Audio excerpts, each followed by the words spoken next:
Welcome back to Miss D's Lunacy. I have today a story to tell you that is the best feel good story you will ever hear. It is compassionate, humane, and delightfully imaginative. It is about a real dog named Luke and involves the most intriguing and enterprising creative project I have ever heard. Without further ado, please welcome the beautiful Susan Beattie and her publisher and producer, Peter Nollenberg. Oh, Hi, Mrs. D. hi, Miss D. Hi, darling. Now you got to hear this story. This is unbelievable. This is called the Rags to Riches story. This is about this puppy and his sisters who were found in North Palm Beach in a box on the side of a highway. How about terrible, inhumane behavior? And you take it from there. What happened? Well, this litter of puppies dropped on the side of a road, and Animal Care and Control was called. And they take the dogs in. They'll only take them in for so many days, and then they do send notices out to other rescue organizations. So Big Dog Ranch Rescue received this, and they came to pick up the litter of puppies. But what happened when they picked them up, one of the puppies was very, very sick, and that was Luke. Yes, and he had parvovirus. They found out that he had parvovirus, so he was Yeah, he had to immediately go to the emergency. immediately to emergency care, which he actually stayed 2 to 3 weeks, blood transfusions, and to save him. Well, what's incredible is that they paid thousands Yes, of dollars to yes. save this little creature. Yes. Yeah, That is incredibly humane from the inhumane that had just but occurred. that's what they do. Whether it's a sick puppy, whether it's an abused animal, whatever it is, that's what they do. But Peter said it was amazing because with the chances of it surviving were so minimal, and they did so much to make it live, which is really spectacular of that. And to spend the money to do that and Is and enormous. hope that he would live. It's extraordinary. So then, after he was in the intensive When care, they I knew believe, he was well enough, then he was transported to Big Dog Ranch Rescue. in another place. And right, This where kid, he's traveled all right, over. He's only right, 8 weeks right, old. I mean, exactly. It's And extraordinary. that was in hopes that somebody would come in and adopt him, and he would have a family. And then, Yeah. and then, And then my son went in. My son had just opened his jewelry store in Palm Beach. I was working with him, and he sent me a text saying, "I'm adopting this puppy." And I thought, whoa, and then anyway, his response was his name is Luke. So that's how it started. isn't that incredible? Now, what is this dog? Is huge, number one, and he's Well, at that time he was tiny. I He was know. underweight, Oh. and I met Greg at the store with this little puppy, and my kind of my job besides greeting people and with my son in the jewelry store was to get this puppy ready to be a door greeter himself. Is that the sweetest story I've ever heard? I mean, bring out tissues. Hello. So this dog is black, Yes. and he's huge because he was a Labrador and a Weimaraner mix. Yes. Yes. And he's beautiful. Yes. Now he's huge. Right. Now, explain. I mean, Well, I know- now he is. He's He's like 3 85 feet tall. pounds. He's Yeah, 85 he's almost 3 85 feet tall. pounds. He's a big dog. Now this is what's incredible, folks. You've got to hear this. He wears a red tie. He's like a doorman in the store, but he happens to be a very naughty boy. He's very good at shaking hands. Right? Yes, He puts yes, out the palm. yes, I can't do yes. that. My sweet little Right. dog can't. We've tried. Yeah. Forget it. She just looks at you like, "Are you stupid?" And so this dog now is with a beautiful red tie. It's just too cute, and so everybody pets him. He says hello to everybody. Right. But he got his tie because we were having a grand opening party for the store. So he was dropped off at the groomer to prepare for that night. And when we picked him up, he had his red tie. And So that's that the night, signature now. that's the signature red tie. I've also seen him in a tie that has the American flag. Well, he's patriotic, so Oh, he has another tie. it is too charming. So let's hear about the naughty things that he's done. Wow, lots. So he first of all went from a box into a hospital to a ranch, and now he's on Worth Avenue he's in on Palm Worth Beach Avenue. as a greeter in a jewelry store. Did I not tell you it was Rags to Riches story? This dog was left to die, and now he's running around in a red tie. Everybody knows him. He's the fellow on Worth Avenue. Right. It is just too much, but he gets into trouble. So what does he do? Well, at first when he appeared with his tie at our grand opening party. We put him in the back, and we noticed that food was not coming out to the customers. Oh, dear. He ate the roast. Oh, my So at God. the end of the night, we went back, and yeah, It was all gone. it was all gone. Oh, So my goodness that was the gracious. beginning of many stories. Okay, so then Is there's there one another about one. some missing diamonds, or Diamonds. Yes, there's something? missing Right. diamonds. One day I looked back and I could see him on the floor eating something, and it was a Plastic a bag. little envelope. And I said, Greg, what is Luke doing? We both are standing over him, and he ate half of the envelope of diamonds. Oh, my goodness. And I look at Greg, and just as calm, he would be like, oh, it's okay. It's okay. And I would be like, oh my gosh, it's okay. I know. So people were offering to walk him. They would. Well, news spread on the avenue That to is the nearby restaurant, and yes, people were coming by offering to walk him. I think it's extraordinary. So here is what Susan, by the way, I forgot to tell you this, was bred and born in Florida and grew up with dogs and cats and owls and possums And horses. and a Everything. horse And and a goat. pig and a goat. I mean, so she absolutely adores animals. In the meantime, you also were a school teacher. Yes. So this is how we're going to pull the whole story together, because she started to write a book about Luke, which was an illustrated book, which was a pamphlet short story about the dog, because he's so phenomenal. And then the project took on a complete life of its own. So explain how this entire beginning created this magic, and it's an unbelievable story. In the beginning, I was just trying to spread the word about rescue, adoption, so people would come by, and to tell his story, I made a 3x5 card. And then I decided to write a children's book, not knowing where it would go, but just let me write a book and wonderful. to teach. And then shortly after, I found an artist, Sandra Thompson, who's a Palm Beach artist, and she said she would do the project. And then it started going into one school that I taught at years before this. And I gave the presentation. I had Luke with me. Everything was always just by instinct. By instinct. So Yeah. after you give the presentation of the dog, he then walks out. He on then the walks stage. out. I actually had him with his trainer, so that after the presentation, the trainer walked out with him, and the kids just Because if you're telling a story, they don't believe that it's actually really about a real Right. dog. Right. That's what's so phenomenal. Right. And at that moment, I knew. I said, "There's something here. I can go. It's do fantastic. more." Right. So it's very difficult to do what you did, but you started out with the Palm Beach Zoo, with the conservation, which I thought was Right. wonderful, because you're Right. an animal activist, not Right. only just dogs, but just to save jaguars and to save elephants and to save rhinos, for God's Right. sakes. I mean, that's really upsetting to me. I've been Right. on a safari, and to think that these people think that it's an elixir to take the nose off the thing, it's Right. just cruelty. Right. So there's a lot of cruelty out there. Human nature is not so kind at times. And then there's these wonderful stories about rescuing and adopting, which is so wonderful. I mean, Peggy Adams has this incredible Yes. place in Florida.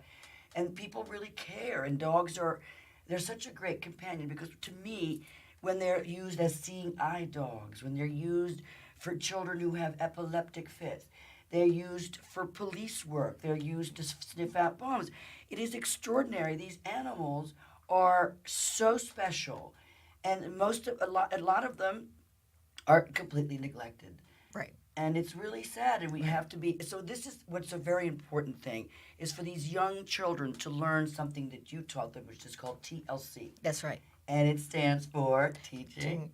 Literacy and compassion. And it's wonderful. And that's the key. Because You these have to teach this. You do have to You teach don't just assume I that. agree. Right. And you start when they're little. Exactly, and that's why your stories of all these books have been going to schools, which was very difficult for you to do, because Right. you've got to go to a board. Now there's 112 schools in Elementary school libraries. So the books have now, they are purchased. They're in 112 elementary school libraries, Yeah, but it was which is difficult. great. You had to go to the Right, board. You had right. to do all these things. I had to get the whole program approved by the county schools. So I started that way. And then a year or two later, then I got into asking that they could have these books in the libraries so that the kids have access. So when I go in and do a presentation, the kids can then, have access to the books. Extraordinary. Now, you call them pamphlets in general, right? I mean, isn't that what you call them? The books, Yes. well, they're 3,500 to 4,000 words short stories. Short They're stories. I've written them so that they're short stories packed with a lot of the standards that we teach in the school system. Having been a teacher, I cover, briefly all the standards. So as Science. one pamphlet started, and then all of a sudden your imagination gets carried away, and you do the dream sequence of Right. the dog Right. while he's dreaming of going on an Right. adventure. So the first book is nonfiction. That's Correct. true. That's Luke's Luke's first story. year of life. Exactly. And then to carry on the series, I had to bring some fiction. But it's every book is based on real life in the beginning. Yes. Customers, things that happen, Luke's adventures or things with Greg. And then it goes into the dream sequence. So I can take children all over the world based on jewelry and customers that come into the store. So now we've got him going on a Golden Rush adventure. Right. On the Two. Orient Express. Right. We've got him exploring the jungle. Right. We've got him going shipwreck treasures. He's got so many things of what these books now have become so creative. They're beautifully illustrated, by the way. Thank you. And they're absolutely divine. And it's just so sweet because they're all stories that teach them geography, history, animal kingdom, and Yes. things of that nature. So it really encompasses an amazing, fun things for these children. And then when they see the dog, they go bananas. Yeah. But also in the question and answers, it's fun to see that the kids have ideas for more books. They go, "Why don't you do a book about this?" And then one of the kids said, "Well, I guess Luke needs a lot of brothers and sisters to do all the adventures that he could go on." That's the fun part is it's teaching compassion, but at the same time I'm teaching writing and the fun of writing, illustrating, and they give their ideas. So it's a question and answer at the end of my presentations. So I draw them into the writing process. And they'll ask me, how do you think, they'll ask me those questions. Where do you come up with these stories? So I'm doing both, teaching compassion, yet teaching the joy and the fun of writing and creativity. And reading. They really reading. love to read these Right. books. They want to read it, and once you get children hooked on a series and the characters, they'll go on and continue reading each book. It's wonderful. I mean, So you it's have kinda so many magical. series. Now, also, you're at the zoo, Palm Beach Zoo, Yes. and your books are there. Right. And that's wonderful medium for the kids because then they get to see another story and they get to talk Right. because some of this is also at the zoo and Well, they see in the story, they read about the characters, That's but then right. the real life characters, they can go and see them at the zoo, see them at Lion Country Safari, see them at Loggerhead Marine Life. So it's connecting real life, creativity, fantasy, but yet the actual real heroes too. I'm teaching about being a hero. And a hero is someone who protects and saves animals.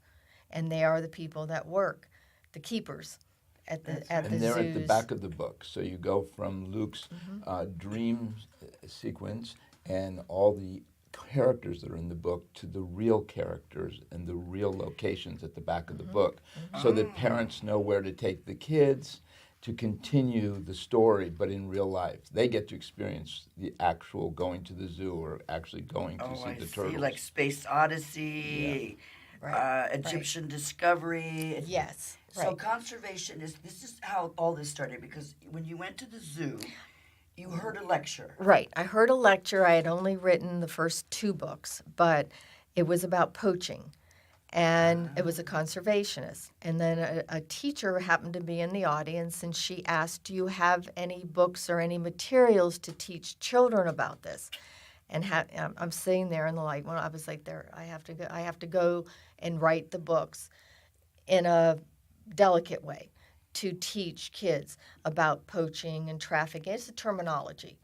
And Right. I can do that. And you have to start at elementary levels in like 2nd, 3rd, 4th, 5th grade. Exactly. So that's what started this whole wildlife series. It's and- extraordinary. It really was because the teacher was there Yes. and wanted to know something, Yes. you just said, Yes. my goodness. There you go. This is exact, yeah, so it just fit right into your vision of what you were planning on doing. Right. But Luke right. is such a personality. Just recently we were at Starbucks and took Lou to Starbucks, and the kids come up and they all know Luke and pet him and talk to him and explain to their parents why they know this dog and Right. who the dog I is. had been and in that school. Right. I think it's great. So he walks up and down Worth Avenue, for instance, like the Always. lighting of the Christmas tree. Yes. Everybody yes. knows And everybody him. goes, Mom, that's Luke, that's Luke. And the mother's like, what are you talking about? Exactly. And I mean, he's become famous everywhere. Everywhere in schools, children. I mean, how many children are in elementary schools in this county? I mean, 80, I think we said 85,000 children now have access to these and they books. now know this dog. Yeah. Because thousands. 85,000 people Yeah. from a box in North Yeah. Florida to 85,000 kids Right. in Florida, Right. which is just Florida. Right. So this could be parlayed into other school Right. systems, Yes. and even Broward County and Dade County, Yes. and just forget Florida. I mean, you might as well just go all over the place. This has got the power that is enormous. So 85, this dog is a movie star who can't talk, but his mother's talking for him. This is the deal. This Yeah. is what I think is so extraordinary. 85,000 children know exactly who he is, which is why you've got to be on television, which is why this dog's got to go and be on TV, because he could. Okay, so this It was is. his next trip is that several congressmen and senators from the conservation caucuses, he's going to be going up to Washington to discuss some of the problems, and the senators have agreed to take him around to show him the Capitol and Yes. how the And change government some works laws. and This is wonderful. And he does have the tie. He's got to Well, wear the red tie, but he also has the with a Patriotic star tie. tie to take to Washington, That's wear what at he Washington. wants. His, This yeah. is a brilliant idea. Yes, and the senators are excited to have him come up and visit them, and he's going to take a real. Luke is going to introduce a real problem, and some solutions that Right. he's going to It's present about on the solutions. Capitol. I think this is marvelous. Absolutely marvelous. Now there's another thing that's so lucrative here, is you could do and put in the museum stores and all around. First of all, you're in the classic bookshop right up the street. I mean, right in the window, smack these adorable books. And this reminds me of Dora the Explorer sort of thing, except it's with Luke. Exactly. Right. It's the right. same sort of thing. Animation. I mean, this has got all the makings of a movie, a Disney film. Which it's the possibilities for this particular issue, now that you've made it so enormous, it's huge. It's And the storyboards are now prepared for the short content, so that will be done. And especially Susan's now focusing on ebooks, so the children can actually listen while they're learning to read the book. So you've got the visuals, you've got the words, which are so important, but then they can listen to the story. That's incredible. All to help them learn to read at a young age. Oh, I think it's wonderful. Now we're doing little charm bracelets with Luke. Yes. Stuffed Luke. Yes. Luke plush puppies. Luke plush Which puppies. they've been a hit. T-shirts. What else can I mean? Well, all the books do tie in because he's the door greeter at jewelry store. So I do tie in gemstones and the healing aspect and different indigenous tribes. We have the Maasai for the Africa book, and the Kayapo for the rainforest, the Seminoles for the Everglades, because it's the significance of their culture of jewelry. So everything ties into the fact that he is a dog at a jewelry store, and what is the significance of jewelry throughout the world, and the healing aspects of gemstones. So Interesting. every book ties into that. And artifacts, the shipwreck, heirloom jewelry, the pocket watch from the 1800s is the Oh, right. So And that was a real and story, all too. these are real stories. I That's right. actually Say saw that this story. It's come fascinating. This little boy found. Tell us. This is in great. in the And then, Gold Rush. And you mean the pocket watch? Or yes, the pocket watch. right, there was a pocket watch in the store. So I asked my son about it, and then we found out it was a Patek Philippe from the 1800s. That's what inspired me to write the book about that and taking kids back in time to the Gold Rush. So this kid found it in the ground. Well, no, this particular was a customer. All I of these are understand. based on customers that come in with heirloom jewelry that might need to be repaired, or coming in and asking for a specific piece to be designed and made. The Africa book with the cufflinks, that's true. Those were cufflinks that were made for someone. So it's endless how many books I could come up with just what people came into the store with, and then tie it in too. And tie it all in. Right. Now you name some of your animals and by the names of jewelry, Yes. stones. Yes, that's the animals. Some of them are named after gemstones. Wow. So yeah. Yeah, we've got jade and That's give me right. some of the names of the. Oh my gosh. I mean, I've read all these little What, books. Let's well, see. You see, there's the stone. There's the gold coin that looked like one of Greg's customers. Remember? Right. This Right. is fantastic. No, actually, somebody did come in, and with a gold Coin from Yeah, a from a- shipwreck. the from a Spanish- shipwreck. Yeah, and 300 and years my old. son called me. He goes, "You're not going to believe this," because I had already started writing the book based on that. Oh my goodness. And the customer asked if my son wanted to go and dive with him. Wow. And I- So, yeah. No wonder these children are mad about this. Yeah. It's It's endless. based on There's a another lot of- pocket watch here, Yeah. and there's all. I mean, it's incredible. And here's the Indians. Yes. So I Love the Native Americans. Native Americans and the dream catcher. It's Yeah. it's just amazing. But because Susan was a teacher, she's able to put the standards That's in. what's so so it interesting. addresses the science, it addresses the Yes. social issues, which really helps the teachers because they're on such a tight schedule and they Right. have to hit those points, and they're all here in the book. So they look quite simple. And there's a lot of illustrations, but at the same time, they're packed full of standards. Yeah, and you're right. This is teaching right here in this little book that people should respect and protect both domestic and wild animals. Mm-hmm. So it's all a tie-in for the environment, Right. and so it's teaching them that sort of thing. But Right. you see, this is what's so cute. You've got Princess Amethyst here. You have Amber, Yeah. and so the children now are learning about stones Right. and their healing power. So there's so much that this could be done by the fact that he's also a star, having 95,000 friends. That's quite a feat. It's just there's so much fun to read. They're so sweet. Yes. And grown-ups are starting to say, well, we're starting to learn things in these books that we didn't know. So they're sharing It's the brilliant. experience. Well, with also their it has a kids. little bit of Palm Beach history. That's kind of fun.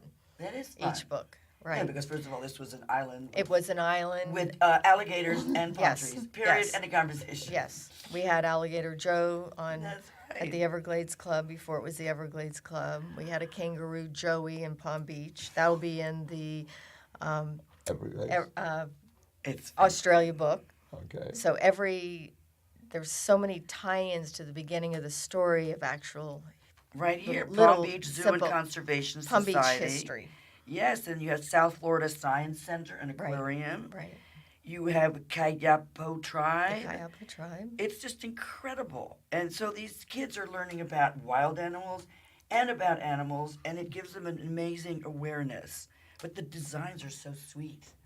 So the books are be found, by the way, just because I don't want to lose the interest. If you have children between the ages of 4 and 9, they will love these books, and they can be found on your website.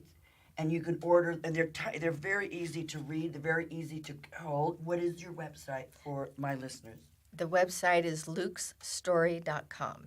Wonderful. LUKESSTORY.com. Yeah. It's just wonderful. So now And there's a lot of information and also supplemental materials on the website it's for true. teachers or maybe parents that are homeschooling their children.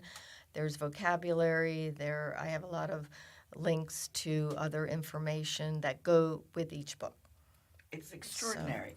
Now, Peter, you came into the picture because all of a sudden this small project became voluminous Yes. because of all the tie-ins, and now you're printing like crazy. So you've been able to help pull this together. Now, how did you two meet?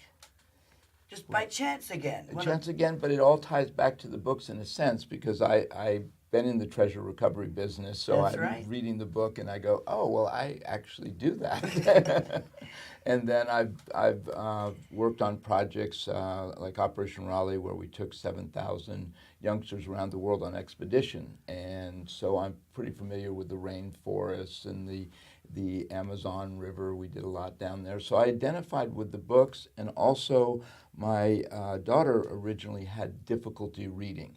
And so we found that she was very comfortable with books that had a lot of illustrations. And part of the reason that Susan has self-published is and remained independent is so often they want her to do simpler illustrations, less expensive illustrations, and then you lose the children. The children really love those pictures that are in the book, and that's what gets them to read.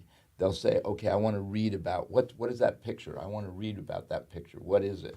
So she has managed to hold her own and stick to her guns and have beautifully illustrated books. And I that's think what the they're children's love. beautiful. I mean, but you've sold what, almost 5,000 books Yeah. already, and if you took it on a different level, that would be hundreds of thousands of books for children who, as you said, may or may not have a good reading experience, and this would be so helpful. Yes. This is And my job is to try to help Susan be able to spend more time writing, because she has already 8 more books that she'd like to do, plus the kids keep raising their hands with another 8 books that they would like to see her do. And so then I can help do some of get the distribution and the sales and That's getting right. into more schools, so that Susan can focus on what she loves doing most, which And is this writing. is why I said imaginative, because, I mean, who would come up with this brilliant idea? It's so clever. And it works, and so your imagination is beyond, and you're so Oh, gifted. it's an imagination. Between the jewelry, her son obviously is very talented, you're extremely talented, you have the patience of a saint, I'm sure. Yeah. You need to have that.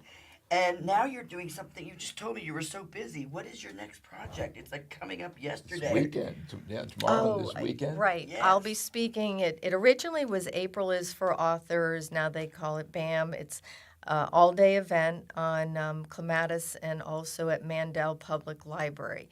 So authors are flown in from all over, a lot of middle school authors, a few elementary authors like myself, and we all have scheduled times that we're speaking. So I'll be speaking from 1 to 2 on self-publishing with a couple other authors, and from 2 to 3 with a couple other authors on animal-themed books.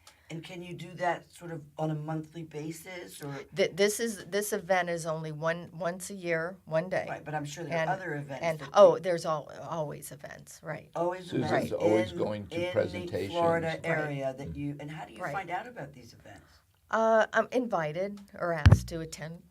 That's wonderful. Well, good for you. But a lot of it's just I do a lot of school presentations. Susan's almost becoming a motivational speaker, and she's doing it mostly with children right now with the help of Luke, but more and more she's getting asked to come and speak about what she does and how she got started. Her story in itself is quite It's quite fascinating. yeah, It so- parallels because often people think about writing.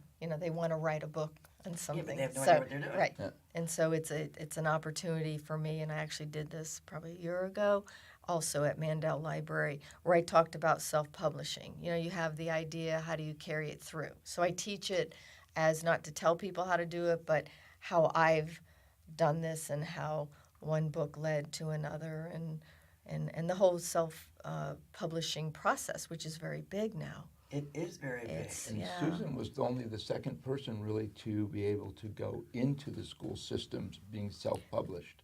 Yeah, so that For was a them big- to actually purchase the books, because normally they purchase from publishers.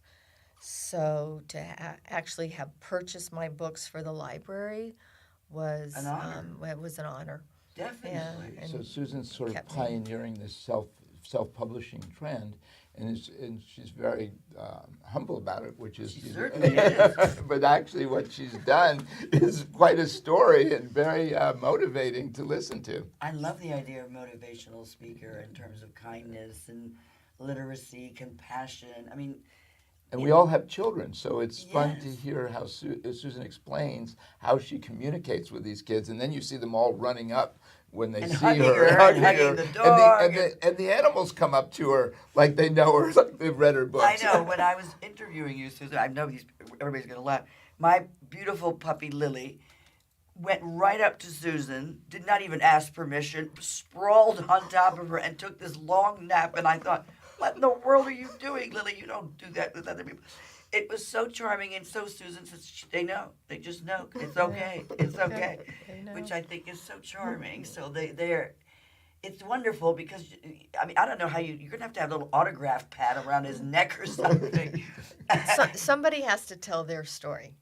That's how I feel. Exactly. So Exactly. I'm telling their story, all animals. You should have like a Through little Luke. pen. You know, like a Saint Bernard, have a little pen around his neck, and they can write on it and say, "Hey, Luke, how are you?" Which I Well, a lot of the kids, too, again, in trying to motivate them also to be writers. And I get a lot of letters from the kids and their own ideas. I have some things on the website, but I have endless supply of things that the kids have written about their own dog or their own, and that's also the purpose. Get them to Susan's like read, a get them to children's- write. A child whisperer. exactly a child whisperer. Where she gets through to these children, and they just spontaneously write her letters and ask her questions. It's And such an educational, wonderful thing to have turned a dog into this fantastic story. And then this dog's going to go to how in the world are we going to get him on a plane, sweetie? He's huge. well, he's gonna become very successful and have his own plane, I'm sure. Yes, that's There you go. That's what we I think it's so wonderful that you're getting all the support from Peter and from Yes. the schools. That makes a big, big difference because you have somewhat of a publishing company yourself. And I think that this is going to go in places that are beyond because you've got to be able to do like Dora the Explorer, animation, Disney. For God's sake, we go to Orlando. I mean, it's right here. I mean, there's so many endless possibilities, especially with the little charm bracelet and the dog, the stuffed dog with the tie. I think it is absolutely charming. And this dog is a lucky boy. He's a lucky, lucky boy. This is just magnificent. And I wish you so much luck with this. So we've got the website, and it's in classic bookshops. It's on the internet. You can buy them, the series. If your school doesn't have it, you should buy it for your children and have them bring it to the school and show the school. Because these books are making a huge difference in the hearts and minds of so many children. And this is compassionate, and this is exactly what we need in this world. Some good, feel-good story. Don't you think? Yes, it's about, yes. It's Feel all good. about it. And so, Kara, I'm And very teach the proud. children to be the heroes. That's right. Right. They have to be. They have to have that kind of.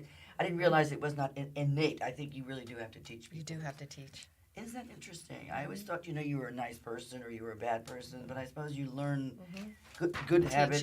Teaching them, responsibility. Aw. So that's Well, Peter, all- best of luck because you've been so helpful and he's so connected all over the place. My goodness gracious, Peter, you have the most incredible contacts. You're really going to get this soaring away. And I'm just so proud of both of you and your collaboration. And I'm going to go to your jewelry store and meet this boy. I can't wait to see him because he's in every single one of these books, which I've read, and they're so wonderful. thank you. Well, thank you so much for coming, and I hope your message comes across. And God bless you, really. And do not forget, lead us not into temptation. We can find it ourselves. God bless you, and have a wonderful day.